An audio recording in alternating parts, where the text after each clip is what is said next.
நன்றி நன்றி நன்றி. சாரி, நான் கவனிக்காம பேசிட்டு இருந்தேன். நன்றி மூர்த்தி, நன்றி பிராங்க்லின், நன்றி பிராங்க்லின். நண்பர்கள் அனைவருக்கும் என்னுடைய அன்பான பணிவான வணக்கங்கள். என் பெயர் ஜான். நான் ஒரு குடிநோயாளி. எல்லாமல்ல இறைவனோட அருளாலையும் தோழமைகளை இணைந்து செயல்படுவதால் பெற்றுக்கொள்ளக்கூடிய அனுபவம் தெம்பு நம்பிக்கையாலையும் இன்னைக்கு ஒரே ஒரு நாள் நான் குடிக்கல, தெளிவா மன நிறைவா அமைதியா வாழ என்னாலான எல்லா முயற்சிகளையும் செய்து கொண்டிருக்கின்றேன்.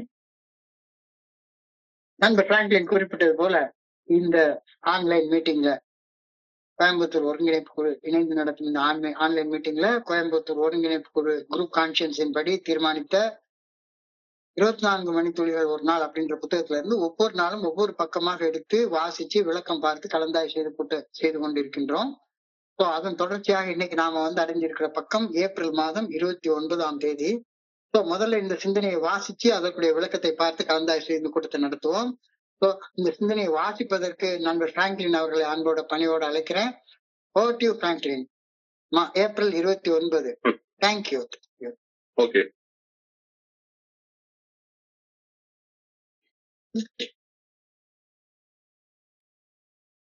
இவர்களை 24 மணித்துளிகள் ஒரு நாள்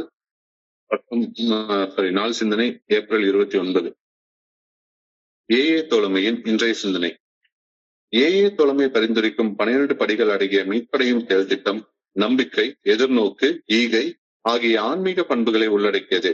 இந்த செயல் திட்டம் நம்பிக்கையின் செயல் திட்டம் என கூறப்படுகிறது. ஏனெனில் ஏஏ தோழமையில் புதிதாக வந்து இணையும் நண்பர்கள் முதலில் பெறுவது நம்பிக்கையைத்தான். சிறிது காலம் ஏஏ தோழமையில் வாழ்ந்த நண்பர்களிடமிருந்து புதியவர்கள் உறுதியான நம்பிக்கையை பெறுகின்றனர். நரகத்திலிருந்து மீண்டு வந்த அனுபவத்தை ஒரு மூத்தவர் பகிர கேட்கையில் புதியவருக்கு ஒரு புதிய நம்பிக்கையை இயல்பாக பிறக்கிறது. அவர்களால் செய்ய முடியும் என்றால் என்னாலும் செய்ய முடியும் என்பது ஏஏ தோழமை புதியவர்களுக்கு அளிக்கும் நம்பிக்கை. நம்பிக்கை இன்னும் என்னில் உறுதியாக உள்ளதா? இன்றைக்கான தியானம். ஒழுக்கம், ஒற்றுமை, சக்தி, அன்பு, நேர்மை, கீழ்ப்படிதல் ஆகிய ஆன்மீக பண்புகளில் நிறைவான முழுமையை கொண்டிருப்பது இறையாட்சியில் வாழும் வாழ்க்கையாகும். இறையரசில் ஒதுக்கப்பட்டவர்கள் என எவருமே கிடையாது. சிலரை இன்னமும் கொண்டு சேர்க்க வேண்டியது எஞ்சியிருக்கும் பணி. மனிதர்களிடையே ஒற்றுமை இல்லாமல் இருப்பதுவே எல்லா தொல்லைகளுக்கும் அடிப்படை காரணம். இறையொரு பேராற்றலும் தாங்களேயும் ஒற்றுமை இல்லாத ஒரே காரணத்தினால்தான் மனிதர்கள் சக்தி இழந்து காணப்படுகிறார்கள். தங்கள் வாழ்வில் சக்தி வெளிப்படுத்தப்படாததால் இறையொரு பேராற்றல் தோற்றுவிட்டதென சிலர் எண்ணுகின்றனர். இறையொரு பேராற்றல் தோற்பதே இல்லை. இறையொரு பேராற்றலிடம் ஒன்றிற்கு செயல்படாததால் மனிதன் தான் தோல்வி காண்கிறான். இன்றைக்கான பிரார்த்தனை. இறையொரு பேராற்றலுடனும் என் சக மனிதர்களுடனும் ஒற்றுமையுடன் இருக்க வேண்டும் என பணிவுடன் வேண்டுகிறேன்.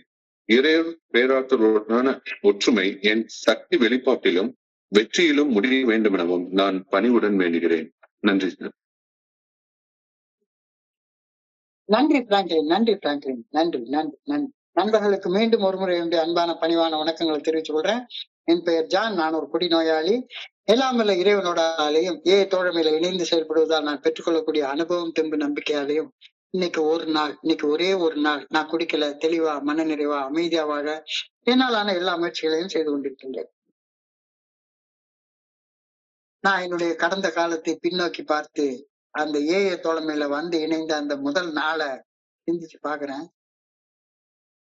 தோழமையில நான் இணைஞ்ச அந்த முதல் நாள்ல எனக்கு வாழ முடியும் அப்படின்ற நம்பிக்கை கொஞ்சம் கூட இல்லை. மருந்து கூட நம்பிக்கை கிடையாது.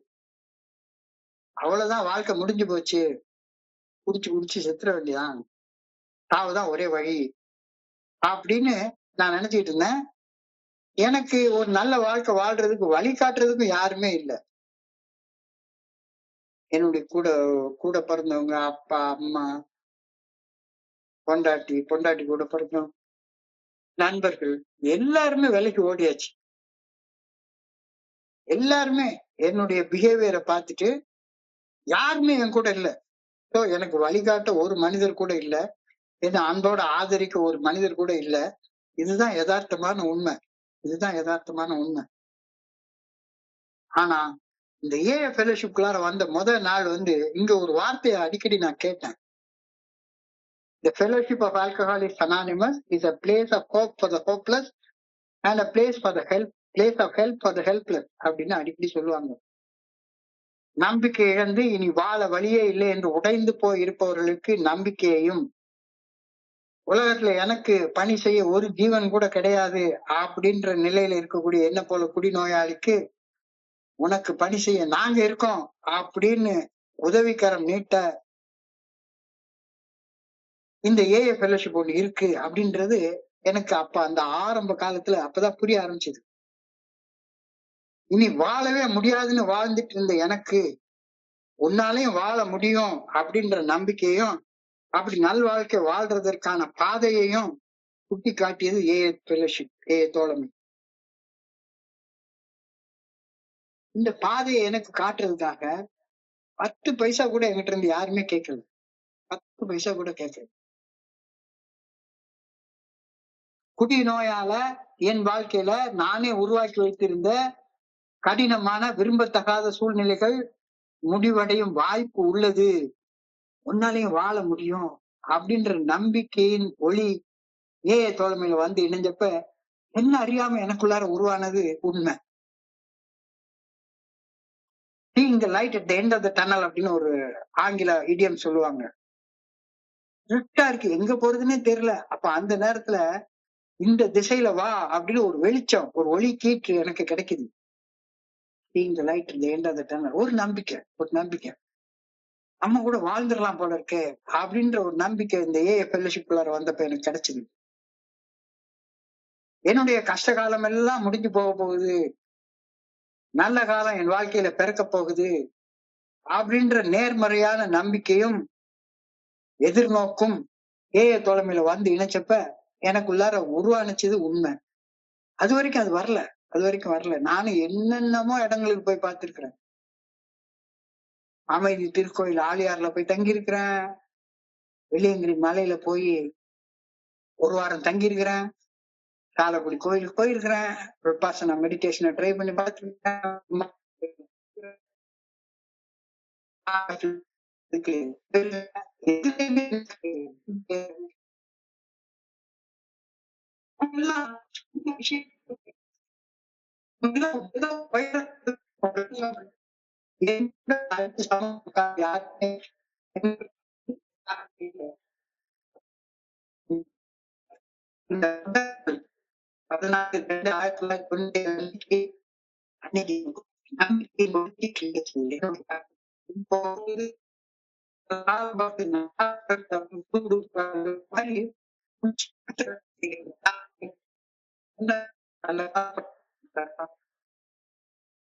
இந்த நேர்மறையான நம்பிக்கை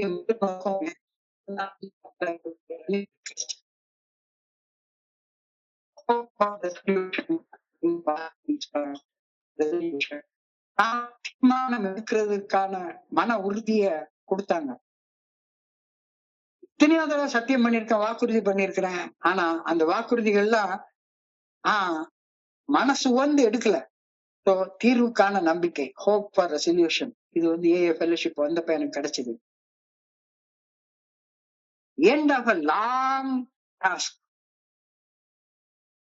நீண்ட கால கஷ்டம் முடிவுக்கு வருது அப்படின்ற ஒரு நம்பிக்கை அந்த இடத்துல கிடைச்சது.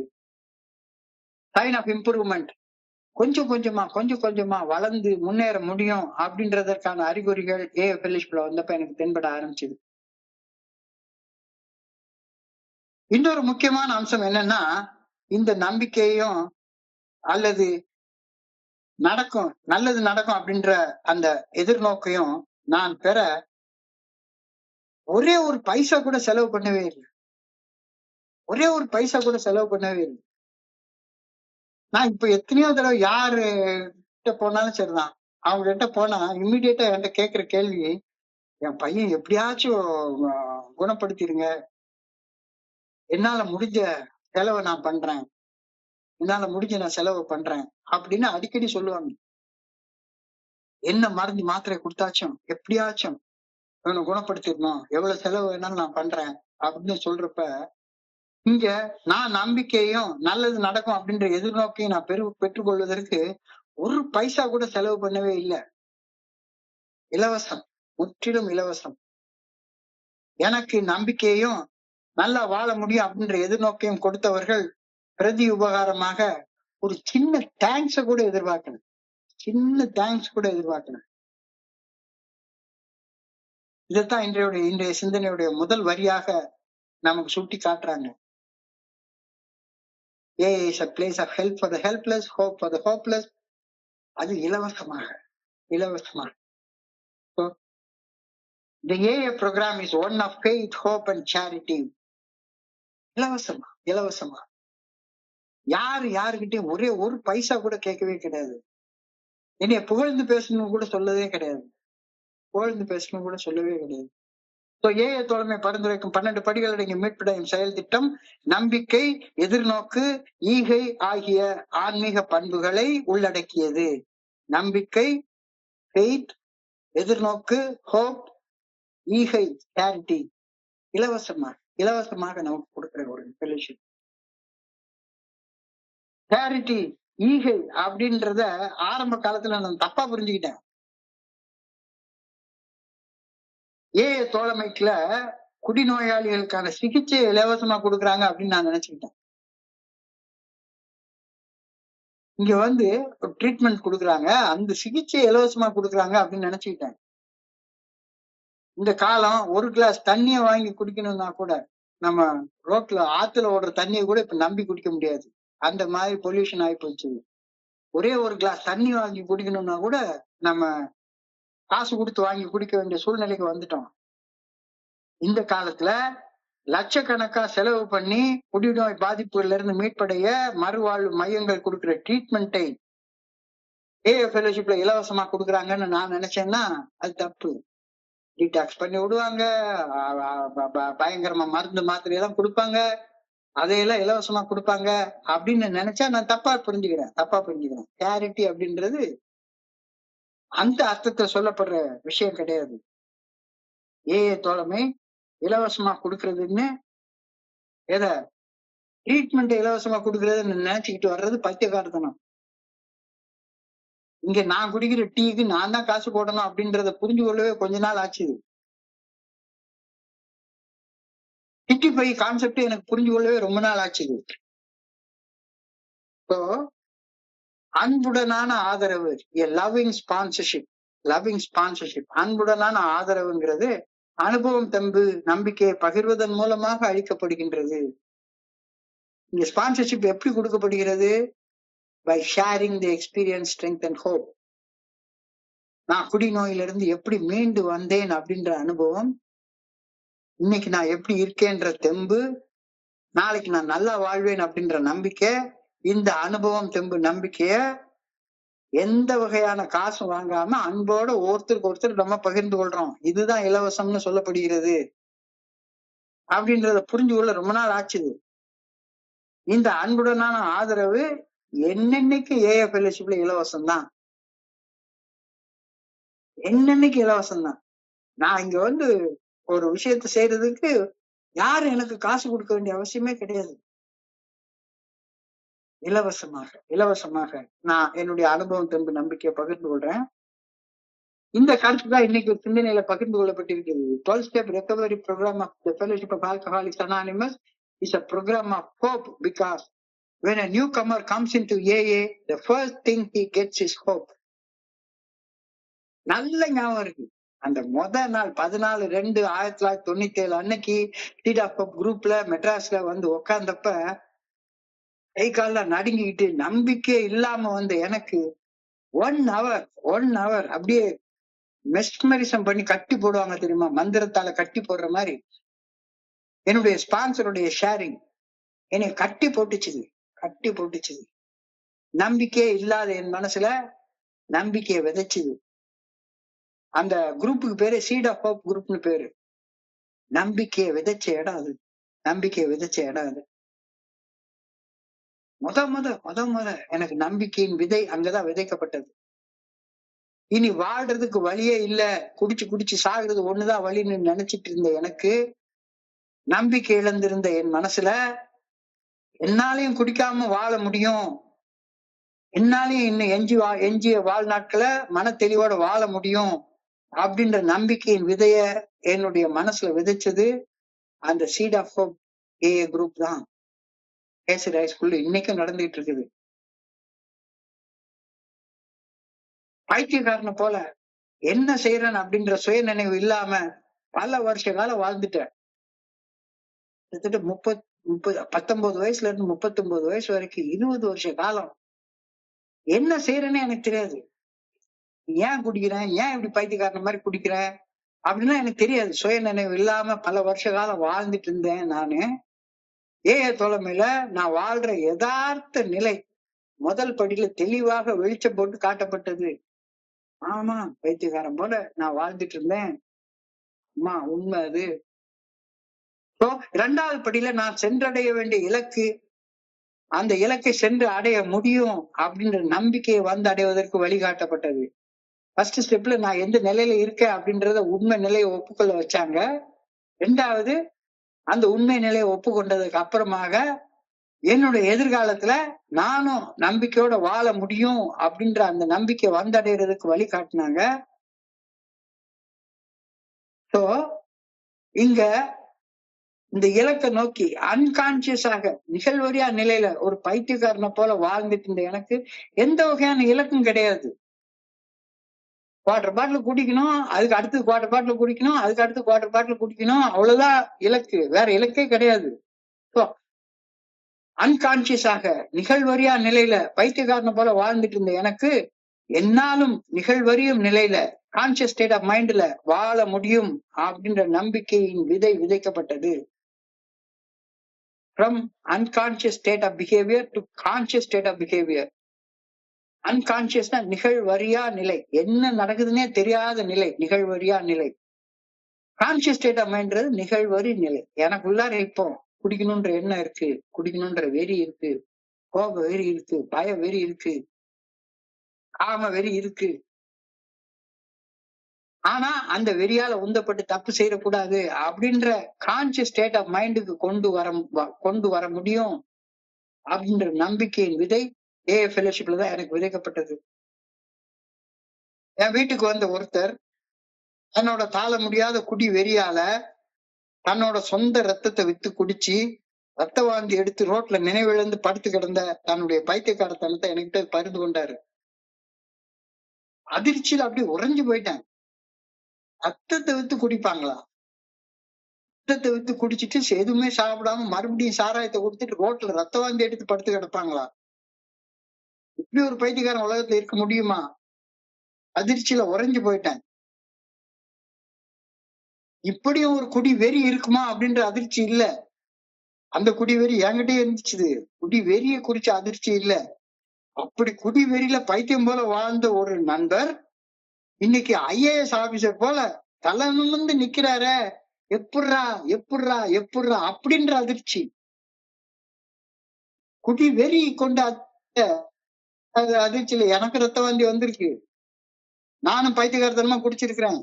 அந்த அதிர்ச்சி இல்ல, அந்த அதிர்ச்சி இல்ல. அப்படி குடி வெறியில ரத்தத்தை வித்து குடிக்கிற அளவுக்கு குடி வெறி இருந்த ஒரு மனுஷன் இன்னைக்கு 7 வருஷம் குடிக்காம ஒரு ஐஏஎஸ் ஆபீசர் மாதிரி அழகா இன்சர்ட் பண்ணி ட்ரெஸ் போட்டுட்டு வந்து பிளாக் ஷூ போட்டுட்டு கால் மேல கால் போட்டுட்டு ஜம்முன்னு வந்து எப்படி உட்கார்ந்து இருக்கிறாரு. அதிர்ச்சியா இருக்கு, அதிர்ச்சியா இருக்கு, ஷாக்கிங்கா இருக்கு, ஷாக்கிங்கா இருக்கு. ரத்தத்தை வித்து குடிச்ச பைத்தியக்காரத்தனத்திற்கு இணையான பைத்தியக்காரத்தனமான செயல்கள் நானும் செஞ்சிருக்கேன். அது அதிர்ச்சி தரல. ஆனா அப்படி பைத்தியக்காரனா வாழ்ந்த ஒரு மனுஷன் எப்படி அதற்கு நேர் எதிர்மாறான மனத்தெளிவுடனான நிலையில வாழ்ற நிலைக்கு எப்படி வந்தாரு, எப்படி வந்தாரு? அந்த விஷயம்தான் அதிர்ச்சியா இருந்தது.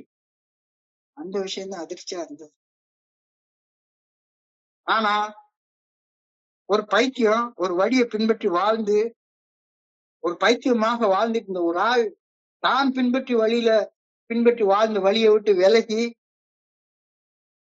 மகான்கள் வாழும் மனத்தெளிவு நிலையை வந்தடைய முடியும் அப்படின்ற உண்மைய ஏஏ தோழமையில முதலா கண்ணுக்கு கண் நான் பார்த்தேன். சாதாரண வாழ்க்கை இல்ல, மகான்கள் வாழக்கூடிய ஆன்மீக விழிப்புணர்வு நிலையில வாழக்கூடிய வாழ்க்கைய ஒரு குடிநோயாளியாலையும் வந்து அடைய முடியும் அப்படின்ற உண்மைய நேருக்கு நேர் பாக்குறேன். பாக்குறதுதான் நம்புறது. Seeing is believing. பாக்குறது எப்படி நம்பாம இருக்க முடியும்? பைத்தியக்காரன் மன தெளிவோட வாழ்றது கண்ணால நேருக்கு நேர் பாக்குறப்ப நம்பிக்கையின் விதை ஆட்டோமேட்டிக்கா எனக்குள்ளார விதைக்கப்படுகின்றது. நானும் நம்பிக்கையை வந்தடைந்தேன். அதான் இன்னைக்கு பரியில எழுதியிருக்காங்க. To hear old members tell how they had been through the same kind of hell and how they found a way out. This gives me hope. To hear older members tell how they had been through the same kind of hell and how they found a way out, that gives me hope. நானும் இந்த நரகத்துலதான் வாழ்ந்துட்டு இருந்தேன், நான் இதை செய்தேன், இன்னைக்கு சொர்க்கத்துக்கிட்டு செல்ற பாதையில நான் முன்னேறி பயணம் செஞ்சிட்டு இருக்கிறேன், ஜம்முன்னு பயணம் செஞ்சிட்டு இருக்கிறேன் அப்படின்னு நண்பர்கள் பகிர்வதை கேட்கும் போது எனக்குள்ளார வரக்கூடிய ஊக்கம், எனக்குள்ளார எழக்கூடிய நம்பிக்கை, இதுக்கு எல்லையே கிடையாது. என்னையே போல வாழ்ந்த ஒரு மனுஷனால இன்னைக்கு வாழ்வாங்கு வாழ்ற வாழ்க்கைய வாழ்றது சாத்தியம்னா எனக்கும் அது சாத்தியப்படும் தானே. என்னையே மாதிரி பைத்தியக்காரனா வாழ்ந்த ஒரு மனுஷன் இன்னைக்கு குடிக்கிறத விட்டுட்டு வெறும் வாழ்க்கை இல்ல, வாழ்வாங்கு வாழக்கூடிய வாழ்க்கைய வாழ்றத அண்ணால பாக்குறேன். அப்ப அவனால அது முடியும் அப்படின்னா அது எனக்கும் சாத்தியப்படத்தானே செய்யணும். If others can do it, I can also do it. If others can do it, I can also do it. அந்த பிக் புக்ல அந்த வார்த்தை மட்டும்தான் ரொம்ப அழகான வார்த்தை. இதோ நாங்கள் பின்பற்றிய பாதை, இதோ நாங்கள் பின்பற்றிய பாதை, இதோ நாங்கள் ஏறி வந்த படிக்கட்டு, இதோ நாங்கள் ஏறி வந்த படிக்கட்டு. These are the steps we took. These are the steps we took. இதை விட அட்ராக்டிவான வார்த்தையும் நம்பிக்கை விட்ட வார்த்தையும் நான் எந்த புத்தகத்திலயுமே படிக்கல, எந்த புத்தகத்திலயுமே படிக்கல. These are the steps we took. இதோ நாங்கள் ஏறி வந்த படிக்கட்டுகள், இதோ நாங்கள் பின்பற்றி வந்த பாதை, நீயும் இதை பின்பற்றி வந்தா நல்ல வாழ்க்கை வாழலாம் அப்படின்னு அந்த 12 படிகள் அடங்கிய மீட்படையின் செயல் திட்டத்தை சொல்றதுக்கு முன்னால எழுதப்பட்ட அறிமுக வார்த்தை. These are the steps we took. These are the steps we took. இந்த புத்தகத்துல இந்த வார்த்தையை படிக்கவே இல்லை. ஏலதான் இந்த நம்பிக்கை எனக்கு கிடைச்சது. ஐ ஹோப் நம்பிக்கை இப்பொழுது எனக்குள்ளார உறுதியாக இருக்கிறதா? Is hope still strong in me? அந்த அன்னைக்கு அந்த நம்பிக்கை எனக்கு கிடைச்சது. ஏஏ ஃபெலோஷிப்லார வந்து இணைஞ்ச அன்னைக்கு நம்பிக்கை கிடைச்சது. 29 வருஷம் பயணம் பண்ணிட்டேன். இப்பவும் அதே நம்பிக்கை உறுதியாக இருக்கிறதா? நம்பிக்கையில நான் வளர்ந்துருக்கிறேனா? இல்ல நம்பிக்கை கழுது தெரிஞ்சு கட்டணும்பான கதையா? என்னையா ஏஏ இங்க வந்து முழுசா வந்து படிச்சுட்டு இருக்கிறப்ப எல்லா பேரும் நம்மள ஏதாச்சும் குத்தம் தான் சொல்ல போறாங்க அப்படின்னு நம்பிக்கை இழப்பு ஏற்படுகிறதா? இப்பவும் சொல்றேன், எவ்வளவு பேர் கேட்டுட்டு இருக்கீங்கன்னு எனக்கு தெரியவே தெரியாது. ஆனா இந்த செயல் செய்யறதுக்காக இன்னைக்கு நாள் முழுக்க நான் செலவு பண்ணிருக்கேன். எனக்குள்ளார இன்னமும் நம்பிக்கை உறுதியாக இருக்கிறதா? எனக்குள்ளார நம்பிக்கை உறுதியாக வலுவாக பலமாக இருக்கிறதா? இது என்னுடைய தனிப்பட்ட கண்ணோட்டத்தை பொறுத்தது தானே. எனக்குள்ளார நம்பிக்கை இருக்கின்றது யாருக்கு இங்க தெரிய போகுது? நம்பிக்கை எனக்குள்ளார உறுதியாக வலுவாக இருக்கின்றதா அப்படின்றது என்னுடைய தனிப்பட்ட கண்ணோட்டத்தை பொறுத்தது.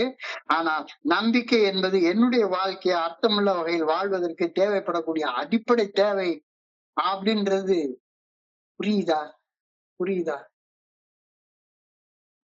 என்னுள் நம்பிக்கை உறுதியாக உள்ளது அப்படின்றதுக்கான சில அறிகுறிகளை சொல்றாங்க. Am I still seeing the solution? இன்னமும் தீர்வுகளை தேடுகின்றேனா? இல்ல அவ்வளவுதான், நான் குடிக்கிறத நிறுத்திட்டேன், நல்ல வாழ்க்கை வாழ ஆரம்பிச்சிட்டேன், இனிமே எனக்கு தீர்க்கிறதுக்கு வேற ஒண்ணுமே கிடையாது அப்படின்னு நம்பிக்கை இழந்துதான் இன்னும் வாழ்ந்து கொண்டிருக்கிறேனா? என்னாலையும் ஆன்மீக விழிப்புணர்வு நிலையை நோக்கி முன்னேற முடியும் அப்படின்ற நம்பிக்கை இருக்கா? இல்ல, மொதல் ஸ்டெப் செஞ்சா போதும், அதுக்கப்புறமா ஒண்ணும் தேவையில்லை அப்படின்னு நம்பிக்கை இழந்த நிலையில தான் இன்னும் வாழ்ந்து கொண்டிருக்கீங்க. Do I believe in a better future? ஒரு சிறந்த எதிர்காலம் எனக்கு உண்டு அப்படின்னு இன்னமும் நம்புறேனா? இல்ல, அதெல்லாம் எதிர்காலம்லாம் ஆன்மீகவாதிகளுக்கு தாடி வச்சுட்டு வாழ்ற சில மனிதர்களுக்கு, எனக்கெல்லாம் அது தேவையில்ல. அப்படின்னு நம்பிக்கை இழந்த நிலையில இருக்கிறேன்னா, do I still find the meaning of struggle? வாழ்க்கையில இன்னமும் துன்பம், துயரம், பிரச்சனை இதெல்லாம் வரத்தான் செய்யுது. இந்த போராட்டத்துல ஒரு அர்த்தம் இருக்குதுன்றது எனக்கு புரியுதா? அர்த்தத்தை நான் பாக்குறேனா? am I taking action? செயல்பட ஆரம்பிச்சிட்டேனா? எனக்குள்ளார நம்பிக்கை வளர்க்கிறது எவ்வாறு? find the source. நம்பிக்கை எங்கிருந்து வருது? எனக்குள்ளார அருவமாக உள்ளுக்குள்ளார என்ன இயக்கக்கூடிய ஒரு பெரிய ஆற்றல் இருக்குது. அதுதான் என்னுடைய உயிர் பிழைத்திருப்பதற்கே ஆதாரம். find the source. find the source. நம்பிக்கை தானா வரும். take very small steps. சின்ன சின்ன சின்ன படியா எடுத்து வை. சின்ன சின்ன படியா எடுத்து வை. practice gratitude. நன்றி உணர்வை வளர்த்துக் கொள்ள முயற்சி பண்ணு. take care of yourself. உன்னுடைய உடல் நலத்தையும் மன நலத்தையும் அது மேலே அக்கறை எடுத்துக்கொண்டு செயல்படு. take care of yourself. ultimately, hope is felt in my capacity to believe in possibility and keep going, making it a vital part of my life challenges. இறுதியில என்னாலும் இனி நான் வாழ போற எஞ்சிய வாழ்நாட்களை ஒளிமயமாக வாழ முடியும் அப்படின்ற உள் உறுதியோட வாழ்றதெல்லாம் நம்பிக்கையுடைய சக்தி அடங்கியுள்ளது. என்ன இடர் வந்தாலும் சரிதான், உச்சி மேல தலையே இடி வந்து தலையில விழுந்தாலும் சரிதான், அந்த இடர்களை தவறு செய்யாமல் என்னால கடந்து செல்ல முடியும் அப்படின்றதுதான நம்பிக்கை. அந்த நம்பிக்கை இருக்கா? Is hope still strong in me? நம்பிக்கை இன்னும் எனக்குள்ளார் உறுதியாக உள்ளதா? இல்லைன்னா தியானத்துக்கு கடந்து போ. முழுமையான ஒழுக்கம் எல்லாம் ஆப்சல்யூட். இந்த ஆக்ஸ்போர்ட் குரூப்ல சொல்லுவாங்க ஆப்சல்யூட்ஸ் அப்படின்னு. முழுமையான ஒழுக்கம், முழுமையான அக ஒற்றுமை, முழுமையான அக ஒற்றுமை, இன்டெகிரிட்டி, முழுமையான போஷிப்பு. எனக்கு எல்லாமே முழுமையாக இருக்குது, தேவையான அளவு எல்லாமே இருக்குது. முழுமையான அன்பு, முழுமையான நேர்மை, முழுமையான பழிவு, இதெல்லாம் யார்கிட்ட இருக்கு? இதெல்லாம் இறைவன்கிட்ட தான் இருக்கு, என்கிட்ட கிடையாது, என்கிட்ட கிடையாது. இதெல்லாம் இறைவன்கிட்ட இருக்குது. அப்ப இறைவன் என்னை ஆள அனுமதித்தால் இதெல்லாம் எனக்குள்ளார வரும் அப்படின்ற கருத்தை சொல்றாரு.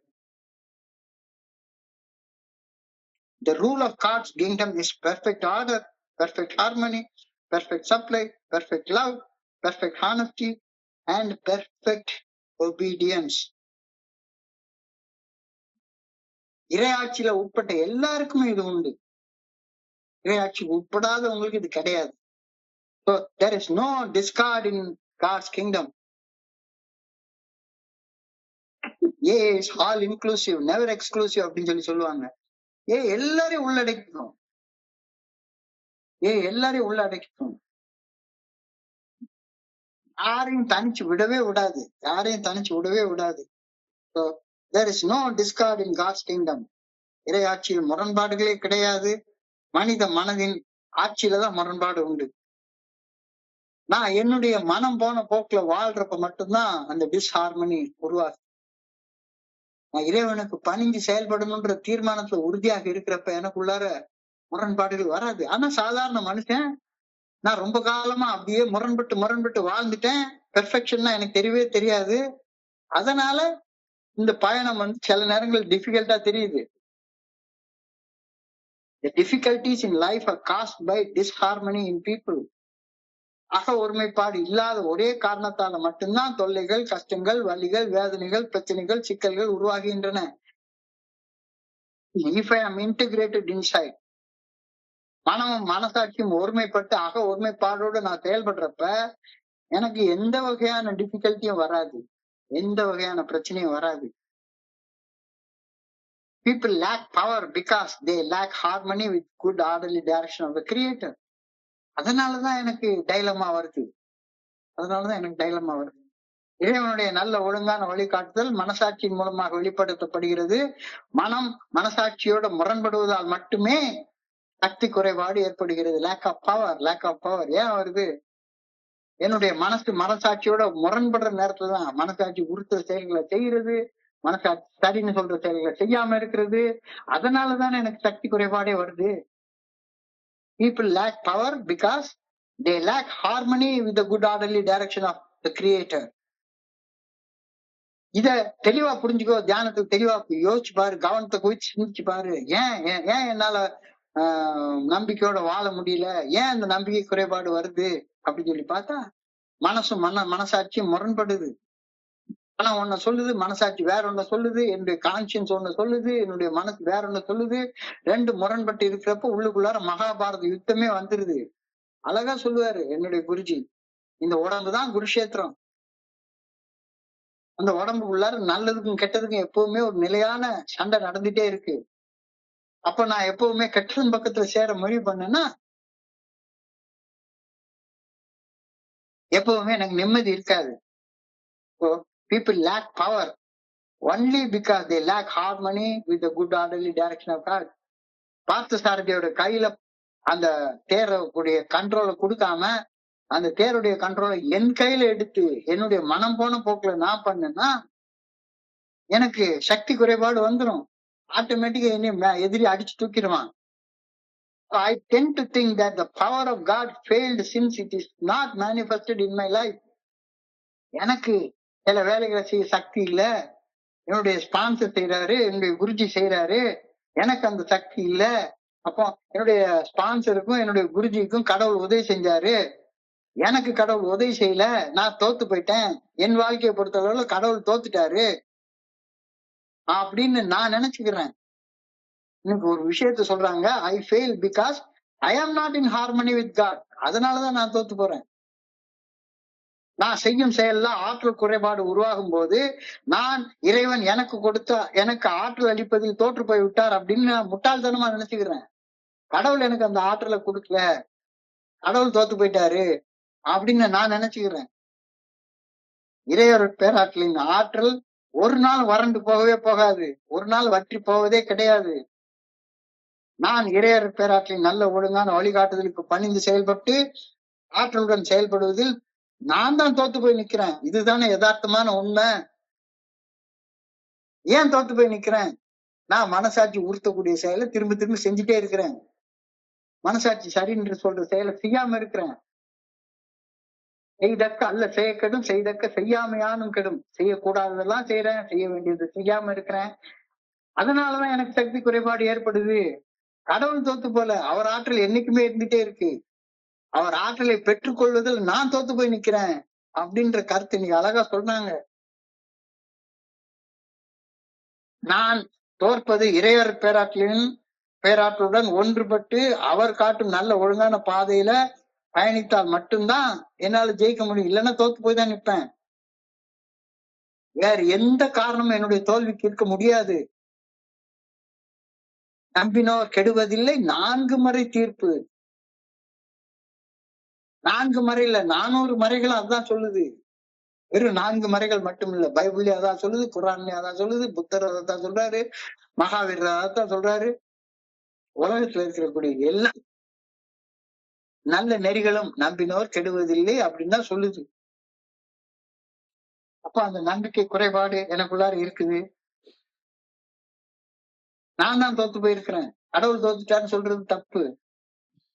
I pray that I may be in harmony with God and other people.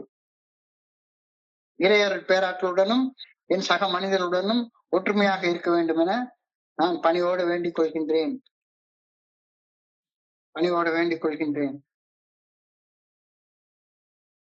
I pray that this harmony may result in strength and success. இறையர் பேராற்றலுடனும் என் சக மனிதர்களுடனும் ஒற்றுமையுடன் இருக்க வேண்டும் என பணிவுடன் வேண்டுகின்றேன். இறையர் பேராற்றலுடனான ஒற்றுமை என் சக்தியை வெளிப்படுத்துவதிலும் என்னுடைய வெற்றிகரமான செயல்பாடுகளும் முடிய வேண்டும் என பணிவுடன் வேண்டுகின்றேன். ரொம்ப அழகாக முடிக்கிறாங்க.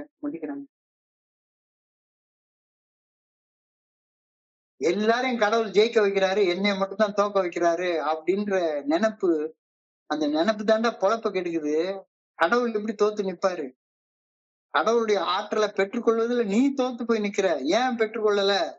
மனசாட்சி உறுத்தக்கூடிய செயலை செய்யற, இறைவனுடைய நல்ல ஒழுங்கான வழிகாட்டுதலுக்கு முரண்பட்டு செயல்படுற, அதுதான் உன்னுடைய சக்தி குறைபாட்டுக்கான ஒரே காரணம் அப்படின்ற கருத்தை ரொம்ப அழகா தெளிவா தெளிவாக நமக்கு சொல்லி கொடுக்குறாங்க. இன்றைய சிந்தனையின் தூக்கத்துக்கு போவோம். சக்தி குறைபாடு, நம்பிக்கை இழப்பு. எல்லாரையும் போலதான் நானும் வர்றப்ப என்னால வாழ முடியும் அப்படின்ற நம்பிக்கை இல்லவே இல்லை. இங்கதான் முதல்ல சொன்னாங்க, AA is a place of hope for the hopeless and a place of help for the helpless அப்படின்னு சொன்னாங்க. நம்பிக்கை இழந்து இனி வாழ வழியே இல்லை என்று உடைந்து போய் இருப்பவர்களுக்கு நம்பிக்கை ஊட்டக்கூடிய இடம் ஏஏ ஃபெல்லோஷிப். நாங்க இருக்கோம் என்னுடைய அம்மா இல்ல, அப்பா இல்ல, யாருமே இல்ல. எத்தனையோ இடங்களுக்கு போய் பார்த்துட்டேன், எங்கேயுமே எனக்கு நம்பிக்கை கிடைக்கல. இந்த இடத்துலதான் முதல் நம்பிக்கையின் விதை எனக்கு விதைக்கப்பட்டது. இந்த இடத்துல சொன்னாங்க, உன்னுடைய கஷ்ட காலம் முடிஞ்சு போக போகுது, நல்ல காலம் பிறக்க போகுது அப்படின்ற நேர்மறையான நம்பிக்கையும் எதிர்நோக்கும் ஏஏ தோழமையில வந்து இணைஞ்சப்ப எனக்குள்ளார விதைக்கப்பட்டது. இங்கதான் ஹோப் ஃபார் ரெசல்யூஷன், தீர்வுக்கான நம்பிக்கை. End of a long task, என்னால செய்ய முடியாத ஒரு சில விஷயத்த செய்ய முடியும் அப்படின்ற அந்த நம்பிக்கை. சைன் ஆஃப் இம்ப்ரூவ்மெண்ட், முன்னேற முடியும், முன்னேற்றத்திற்கான அறிகுறிகள் தென்பட ஆரம்பிச்சது. இதெல்லாம் இங்கதான் கிடைச்சது. இதுவும் எந்த காசும் வாங்கல, ஃப்ரீயா கிடைச்சது. நான் ஆரம்பத்துல என்ன நினைச்சுக்கிட்டேன், வந்து ஒரு ட்ரீட்மெண்ட் சென்டர் மாதிரி, இங்க போனா ஃப்ரீ ட்ரீட்மெண்ட் கொடுப்பாங்க அப்படின்னு நினைச்சுக்கிட்டு தான் நான் ஏக்குள்ளார வந்தேன். இங்க எல்லாமே இலவசம், முற்றிலும் இலவசம். நிறைய இடத்துல போர்டுல பார்த்த உடனே முற்றிலும் இலவசம்னு சரிதான், இங்க மருந்து மாத்திரை கொடுப்பாங்க, டீடாக்ஸ் பண்ணுவாங்க, அதை பண்ணுவாங்க, இதை பண்ணுவாங்க அப்படின்னு. இங்க என்னடா நான் மருந்தும் கொடுக்கல, மாத்திரையும் கொடுக்கல, தங்குறதுக்கு இடம் கொடுக்கல, சாப்பாடு வாங்கி கொடுக்கல. என்னடா நான் குடிக்கிற டீக்கு நானே கிட்டி பையில காசு போட சொல்றாங்க.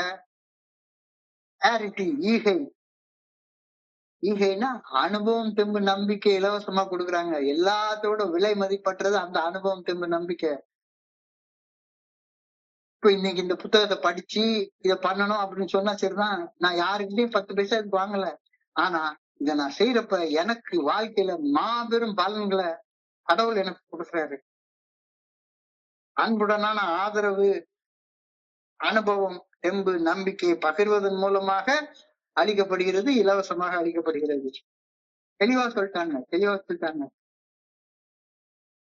The 12-step recovery program is a program of help program of hope, because புதிய நண்பர்கள் இங்க வரும்போது first time they get hope. உண்மையிலே முத தடவை, வேற எத்தனையோ பெரிய மருத்துவர்களை, பெரிய ஆச்சாரியர்களை நான் செஞ்சுட்டு வந்திருக்கேன். அவங்க எல்லாம் கொடுக்காத நம்பிக்கைய நான் ரத்தத்தை விட்டு சாராயம் வாங்கி குடிச்சு, கள்ள சாராயம் வாங்கி குடிச்சு, ரத்த வாந்தி எடுத்து ரோட்ல படுத்து கிடந்தேன் அப்படின்னு பகிர்ந்த ஒரு நண்பர் கொடுத்த நம்பிக்கையால தான் எனக்கு வந்துச்சுது. அவருடைய குடி வெறி எனக்கு அதிர்ச்சியை உண்டு பண்ணல. ஏன்னா நானும் அதே குடி வெறியில இருந்திருக்கிறேன். எது அதிர்ச்சியை கொடுத்தது? அப்படிப்பட்ட குடி வெறியில இருந்த மனுஷன் இன்னைக்கு ஐஏஎஸ் ஆபீசர் மாதிரி டீக்கா அயர்ன் பண்ண பேண்ட் ஷர்ட்டை போட்டுட்டு ஷூ போட்டுட்டு வந்து என் முன்னால உட்காந்து கால் மேல கால் போட்டுட்டு ஜம்முன்னு பேசுறாரு. ரத்தத்தை வித்து குடிச்ச பைத்தியக்காரத்துக்கு இணையான பைத்தியக்காரத்தனம் என்கிட்ட இருந்துச்சு. ஆனா அப்படிப்பட்ட பைத்தியக்காரத்தனமான மனுஷன் இன்னைக்கு இவ்வளவு உயர்ந்த நிலைக்கு போக முடியும் அப்படின்னா அவரால் முடியும்னா என்னாலே முடியும் தானே. Hear older members tell how they had been through the same kind of hell and how they found the way out. That gave me hope. நான் இந்த நரகத்துல வாழ்ந்துட்டு இருந்தேன், நான் இதை செய்தேன், இன்னைக்கு சொர்க்கத்துக்கு இட்டு செல்லும் பாதையில ஜம்முன்னு நான் பயணம் பண்ணிட்டு இருக்கேன் அப்படின்னு நண்பர்கள் பகிர்வதை கேட்கும் போது எனக்கு ஊக்கமும் நம்பிக்கையும் இயற்கையாக கிடைச்சது. என்ன போலயே வாழ்ந்த ஒரு மனுஷனால இன்னைக்கு வாழ்வாங்கு வாழக்கூடிய ஒரு வாழ்க்கை வாழ்றது சாத்தியம்னா எனக்கும் அது சாத்தியப்படத்தானே செய்யணும். If others can do it, I can also do it. இதான் நம்பிக்கை. இந்த நம்பிக்கை இப்போ வந்துட்டு இருக்குதா? வந்த அன்னைக்கு எனக்கு கிடைச்சது. இப்ப 29 வருஷத்துல கழுது செஞ்சு கட்டுருமான கதையா? இல்ல. நம்பிக்கை இப்போ கொஞ்சம் கொஞ்சமா தேஞ்சு போயிடுச்சு. நம்பிக்கை வளர்றதுக்கு பதிலா தேஞ்சு போயிட்டு இருக்கா. அதுக்கா வர்றேன். So, எனக்குள்ளார நம்பிக்கை உறுதியாக உள்ளது அப்படின்றதற்கான அறிகுறிகள் என்ன அப்படின்னு சொல்லி பார்த்தா, நான் இன்னமும் எனக்குள்ளார எந்த பிரச்சனை வந்தாலும் சரிதான், பிரச்சனைகளுக்கான தீர்வுகளை தேடுகிறேன், சிறந்த எதிர்காலத்தை நம்புகின்றேன், எனக்கு வரக்கூடிய பிரச்சனைகளுக்கு ஒரு அர்த்தம் இருக்கு அப்படின்றத புரிஞ்சு கொள்றேன். அப்போ ஐ எம் டேக்கிங் ஆக்ஷன், செயல்படுகின்றேன். எனக்குள்ள நம்பிக்கை எப்படி வளர்க்கிறது? Find the source, find the source. நம்பிக்கைக்கு எல்லாம் அடி ஆதாரம் உனக்குள்ளார அருவமாக உள்ளிருக்கக்கூடிய இறையர் பேராற்றல் மட்டும்தான். எந்த மனுஷ சக்தியும் தேடி போகாத. அந்த இறையர் பேராற்றலை நோக்கி போறதுக்கு சின்ன சின்ன சின்ன அடிகளாக எடுத்து வை. Practice gratitude, take care of yourself. Ultimately, hope strength is felt in my capacity to believe in the positivity and keep going. Make it a vital part of navigating life's challenges. இதுல என்னாலையும் நான் வாழ போகும் எஞ்சிய நாட்களை ஒளிமயமாக வாழ முடியும் அப்படின்ற உள் உறுதியில நம்பிக்கையின் சக்தி அடங்கி உள்ளது. என்ன வந்தாலும் சரிதான், என்ன வந்தாலும் சரிதான், அந்த இடர்களை தப்பு செய்யாம கடந்து செல்ல முடியும் அப்படின்றது பேர் தானே நம்பிக்கை. அந்த நம்பிக்கை எனக்கு உனக்குள்ளார இன்னும் இருக்கா? யாராச்சும் ஒரு கடங்காரன் வந்து கேட்டுட்டான்னா நம்பிக்கை அப்படியே இழந்து போய் சேச்சா சேச்சா நம்மளால வாழ முடியாது அப்படின்னு தோணுதா? இன்னமும் நம்பிக்கை இல்லைன்னா தியானத்துக்கு கடந்து போ. எல்லாமே முழுமையாக இருப்பது இறையாட்சியில மட்டும்தான். முழுமையான ஒடுக்கம், முழுமையான அகவொற்றுமை, முழுமையான போஷிப்பு, முழுமையான அன்பு, முழுமையான நேர்மை, முழுமையான பணிவு, இது எல்லாமே இறைவனுடைய ஆட்சியில மட்டும்தான். அப்ப இறைவனுடைய ஆட்சியை உட்படுத்தாதனாலதான் என்னால முழுமையை நோக்கி முன்னேற முடியாம இருக்குது. இறைவனுடைய ஆட்சியை எனக்குள்ளார கொண்டு வர நான் டிசைட் பண்ணிட்டேன்னா போதும். அந்த தேர்ட் ஸ்டெப் டெசிஷனை நான் எடுத்துட்டேன்னா போதும். Rule of God's kingdom is in perfect order, perfect harmony, perfect supply, perfect love, perfect honesty, perfect obedience. எல்லாமே அங்க பெர்ஃபெக்டா இருக்கு. ஸோ அறகுறையா இருக்கிறன்னா அந்த முழுமையை நோக்கி முன்னேறதா தலைமையில நான் செய்ய வேண்டிய வேலை. அப்ப எனக்கு ஏன் பிரச்சனை வருது? இறைவனுடைய ஆட்சியில எந்த வகையான பிரச்சனையும் கிடையவே கிடையாது. என் வாழ்க்கையில ஏன் பிரச்சனை வருது அப்படின்னா, the difficulties in life are caused by disharmony in people. நான் எனக்குள்ளார இருந்து என்னை இயக்கக்கூடிய இறைவனுடைய நல்ல ஒழுங்கான வழிகாட்டுதலுக்கு முரண்பட்டு செயல்படுற காரணத்தினால மட்டும்தான் தொல்லைகள், கஷ்டங்கள், பிரச்சனைகள், வலிகள், வேதனைகள் நானே உருவாக்கி போடுறேன். மனமும் மனசாட்சியும் ஒன்றுபடுவதுவே அக ஒருமைப்பாடு, பர்சனல் இன்டெகிரிட்டி அப்படின்னு சொல்றாங்க. People lack power because they lack harmony with the good orderly direction of the creator. இறைவனுடைய நல்ல ஒழுங்கான வழிகாட்டுதல் மனசாட்சியின் மூலமாக வெளிப்படுத்தப்படுகிறது. மனம் மனசாட்சியோட முரண்படுவது மட்டும்தான் அந்த சக்தி குறைபாடு, லேக் ஆஃப் பவர் உருவாகுது. அந்த லேக் ஆஃப் பவர் உருவாகிறப்ப கடவுள் தோத்து போயிட்டாருன்னு நான் நினைக்கிறேன். கடவுள்ல ஒரு நாள் தோத்து போறதே கிடையாது. God never fails. I fail because I am not in harmony with God. நான் தான் தோத்து போறேன். ஏன் தோத்து போறேன்? இறைவனுடைய நல்ல ஒழுங்கான வழிகாட்டுதல என்னுடைய வாழ்க்கைக்கான பாதையாக நான் எடுத்துக்கொள்ளாம மனம் போன போக்குல போய் வாழ்றதால மட்டும்தான் நான் தோத்து போயிட்டு இருக்கேன் அப்படின்ற கருத்தை இன்னைக்கு அழகா சொல்றாங்க. நான் செய்யக்கூடிய செயல்கள்ல ஆற்றல் குறைபாடு உருவாகும் போது இறைவன் எனக்கு ஆற்றல் அளிப்பதில தோத்து போயிட்டாரு அப்படின்னு நான் முட்டாள்தனமாக எண்ணுகின்றேன். தப்பு அது. இறையருட் பேராற்றல் ஆற்றல் ஒரு நாள் வற்றி போறதே கிடையாது.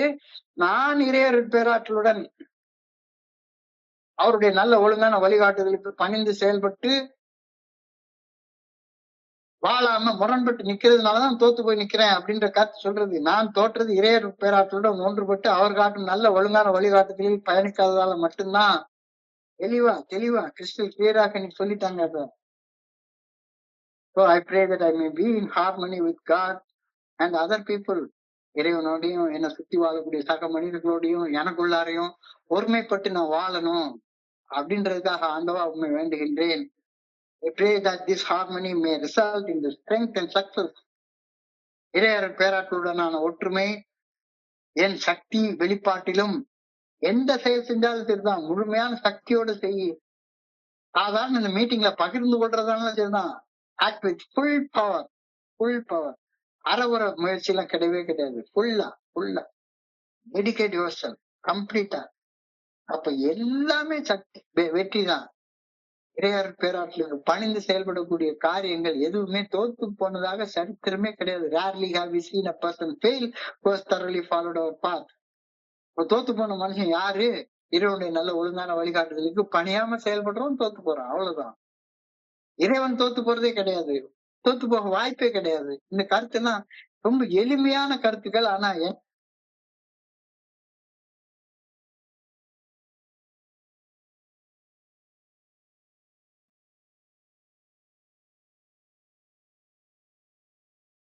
உருவாக்கி கொடுத்த இந்த குழுவிற்கு என்னுடைய மிக பணிவான நன்றியை தெரிவித்துக் கொள்றேன். பொறுமையாக கேட்ட ஒவ்வொரு நண்பருக்கும் என்னுடைய பணிவான நன்றிகள். இந்த இரவு பொழுது நண்பர்களுக்கு இனிமையான இரவாக அமைய இறைவனை பணியோடு வேண்டிக் கொள்கின்றேன். நன்றி நன்றி நன்றி நன்றி நன்றி நன்றி. வாழ்க வையம், வாழ்க வளமுடன். Thank you so much, thank you so much. Over to you frankly. Thank you.